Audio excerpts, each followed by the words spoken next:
How's it going, guys? Today we'll be looking at a sculpt I did in ZBrush. Now I'll be talking about my workflow and thought process, but also I would like to mention that ZBrush is just something I downloaded the 40-day free trial. I'm giving it a go because I'm now looking for an internship and all that, and people telling me, ZBrush is something you really want to learn. So yeah, learning ZBrush. At first it was something I just did as a little extra on the side, so I did my main project during the day, and then ZBrush is what I did in the afternoon. That's how it started, but now it's become something where I actually use. That's my primary thing I do throughout the day. And I'll probably continue using ZBrush until my trial ends at the 1st November. But yeah, and also guys, I have a blocked nose, so if I sound a little funny or a little off, apologies. I think that's it. Let's get started, guys. Right, so when I started this project, I began off with selecting the female head in the lightbox, because then already half my job's done for me. I don't have to make a head from scratch, it's already halfway done. Got the head in, got the female head in, I just started sculpting over it. And what I've done in the past is that when I started sculpting, the very first thing I'll do is get the move brush, and that's also what I did for this project. I got the move brush. I just stretched out the face to look more like a White Walker face. And you'll see in the future that I will continually stretch and change the face to make it fit the White Walker sort of look. Because I had the reference. I went in there and I started shaping the face. I thought, okay, this looks good. I started sculpting, and then I'll look at my reference and I'll think, that does not look right. And I'll go back into ZBrush and I'll just go grab that move tool and I just start moving things around until it continually looks like what I'm trying to get, the White Walker head. That's what I did. So then you'll be watching this and you might be thinking, so why didn't I shape it all? Why did I not take the head and shape it completely from the beginning? That's because at the beginning I thought he looked just fine, and then as I moved on throughout the project, I realized, oops, he does not look fine. Just need to make some changes, and well, that's what I did. So that's the move brush. If I remember correctly, that's BMV on the keyboard.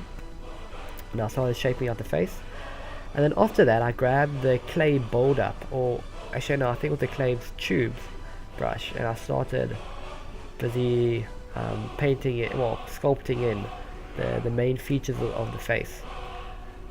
This is the first time I did it like that. I used other brushes to sculpt in the main features of the face, but this is the first time I actually used the clay tubes brush. And as you see, I began off with really low resolution. That's just to get all the shapes down, and then I will paint until I think, you know what, I need some more detail, I want to get in there a little bit better. I already got the basics of everything done. Now I move on to the next level. I subdivide it and I'll start sculpting over that, and then I'll subdivide one last time. Actually, in this project I may have subdivided just twice, right then and there. I don't usually do that. I subdivide it, I'll sculpt, and I'll subdivide it again, and I'll sculpt. And if I need to subdivide again, I'll then sculpt again.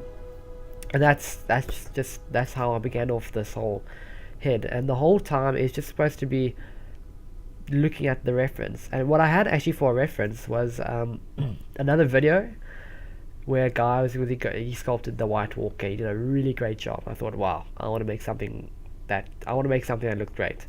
So I had a look at his video and I actually followed him, his little time-lapse tutorial. I can actually put the video in the description. Check it out. He was my inspiration, and I followed him while busy making this. So if you also want to go make a White Walker, I suggest watching his video and then copy what he does, or just follow the outline of how he works. So what I'll do is I'll watch the video and I see, okay, now he's focusing on the ears, or he's focusing on the chin, then I'll do that. And then we'll go back to the eyes or the eyebrow, and he'll just make certain parts a little thicker, maybe add some more details to certain sections, and I'll just do the same. And then at some point I thought, right, I think I got things sorted. Let's turn off this tutorial, and I want to start going by myself. I just got some more reference on White Walkers from Game of Thrones, and I also that's how I continue the project. So I put off the video and I got some more reference, and I just followed that reference. looking for the main shapes of the face. What is it that defines the White Walker look? And they really have sort of their cheeks are pushed in, and you'll see later that one of the things that really define them is all the lines in their face, and of course their color. I'll also color this guy. Yeah, so just doing the sculpt, and then at the end I just slapped on the basic color. I should actually talk about the coloring later when I get to that part. This was interesting because I haven't actually seen any Game of Thrones or anything like that. I just saw pictures of the White Walkers, and I thought it would be quite fun to sculpt them. That's really what I was looking at the whole project. Just it must be interesting to sculpt in all the lines and the details, to take a human face and then change it so it's not so human-like. I think that's what I really liked about this little project of mine.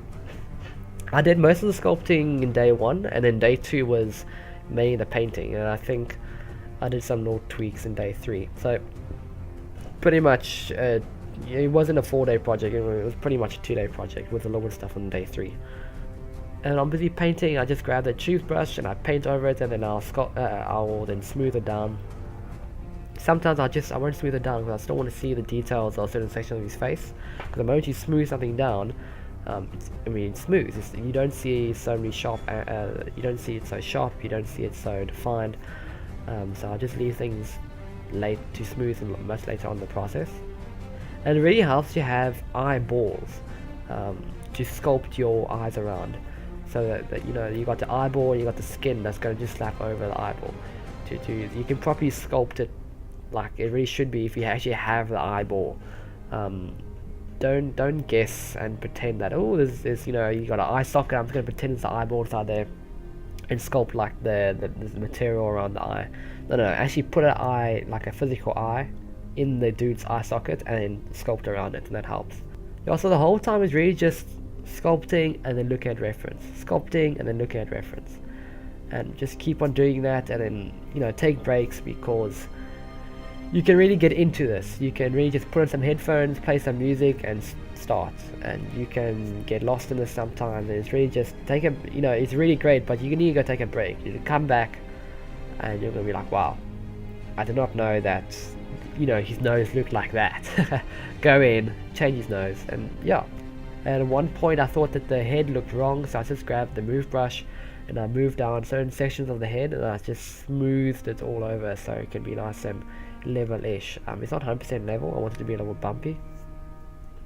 And then also, what I found that the tutorial I'll be following, there's this guy who really wanted to emphasize the side of his temples, the eye, and his jaw, just the outline.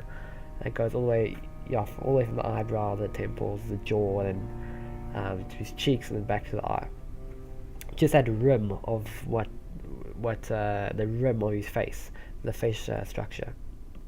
Then I also got to a point where I've basically sculpted, I've basically smoothed stuff, sit back and have a look at it. I think, you know what, the face needs to be reshaped again, because it's not right just yet. And then reshape it, and I realized, you know what, I lost a lot of the details. So I go grab that clay toothbrush, and I start going over and putting in the new details. Just once again shaping out the face a little bit more. Just once again remind myself, redefining those really special features of the face, which makes this White Walker look like a White Walker. I think the easy parts with this sculpt was really the ears. They were pretty much done. When I started, I already had ears on the base mesh. I just reshaped them just a little bit, so they were pretty easy to do because they were already done for me. But the hardest part, it may have been the nose and the lips area. It wasn't the most time consuming, but it may just be in the part where I keep looking at it and I think, no, that doesn't look right. The part that just didn't fit, I just had to keep on adjusting. And then once I got the main part of the face down and it started to look good and proper, and then I painted in every now and then, put in a nice little like a little wart or just some sort of deformation in the face, impurities, like little warts and spots and all that, just to give the face some more realism, some more character. And then once I did that, Actually, I was still adding the warts, and I was busy then going in. I just reshaped the nose a little bit more, made it a little more chunky, and then I started adding the lines. I went and I added the lines from his in between his eyes to the bridge of his nose, all the way to the top of his head, and then I went down to his mouth, and I started adding those lines from his top lip to his cheeks, and all the way around to the back of his jaw, and also I went down and I went under his jaw, so from his bottom lips down under the jaw.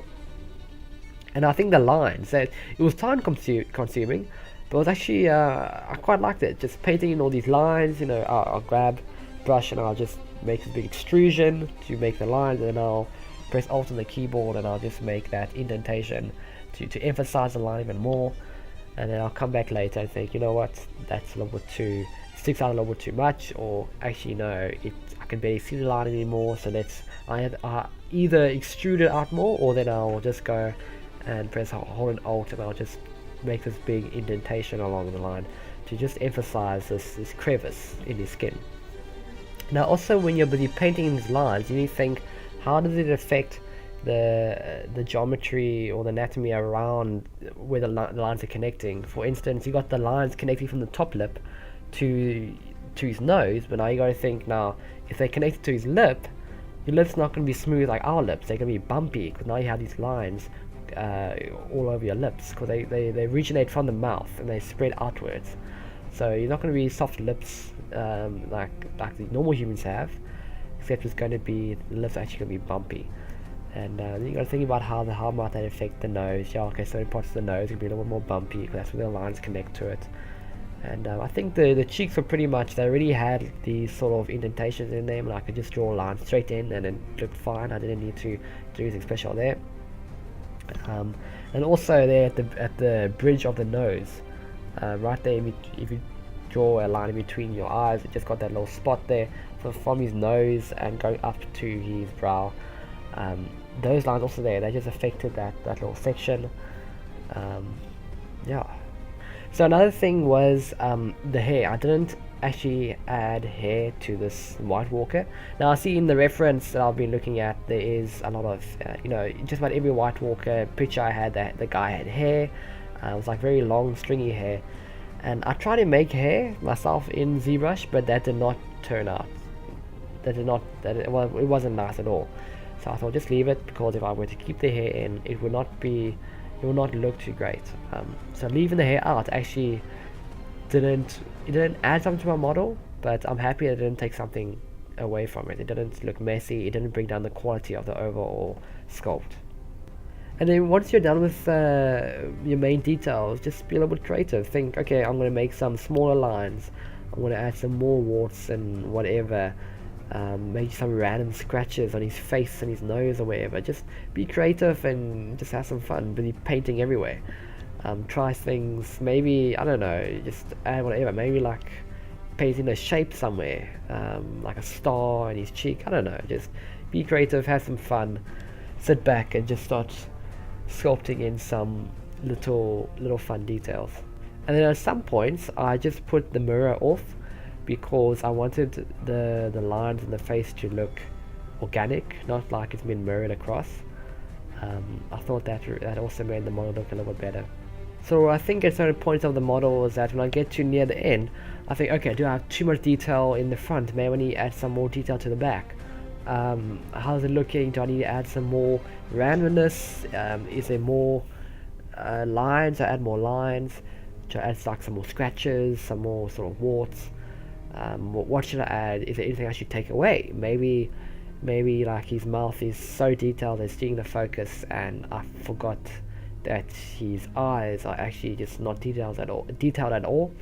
So they're just thinking now, they're critically looking at your sculpt and just thinking, what can I add or what can I take away?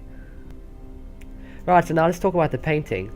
So what I did with the painting was I just took a basic material, I just slapped it over his whole face, that basic blue, and then I went and I grabbed my color palette, and I just grabbed the blue and I just made it even like just a really dark blue, and I went in all those little crevices and little cracks I sculpted in earlier on, I just went in there and I started painting in all these shadows.